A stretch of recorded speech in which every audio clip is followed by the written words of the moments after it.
ثم تنتهي حياة هذه المرأة الطيبة المباركة فقط اختصارا لهذا بعد أن مرضت رضي الله عنها، ولها من العمر كعمر النبي صلى الله عليه وسلم 63 سنة رضي الله عنها، فأنشدت بيت لبيد رضي الله عنه: ذهب الذين يعاش في أكنافهم وبقيت في خلف كجلد الأجرب، فقالت رحم الله لبيدا فكيف لو رأى زماننا هذا.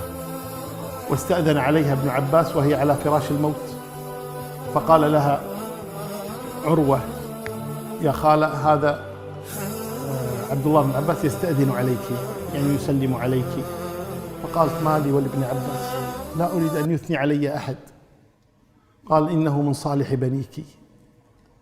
ابن عباس رجل طيب مبارك من أبنائك الصالحين. فقالت: إن شئت أن تأذن فأذن له، أنت عندك الأمر. فأذن له، فدخل عليها ابن عباس رضي الله عنه فقال: كيف تجدينك؟ قالت: بخير إن اتقيت الله. فقال لها ابن عباس: فأنت بخير إن شاء الله، زوجة رسول الله صلى الله عليه وسلم، ولم يتزوج بكرا غيرك، ونزل عذرك من السماء، ماذا تريدين؟ يطمئنها رضي الله عنها وأرضاها. ودفنت ليلا ولها من العمر كما قلنا 63 سنة، ودفنت في البقيع، وصلى عليها أبو هريرة رضي الله عنها وعنه.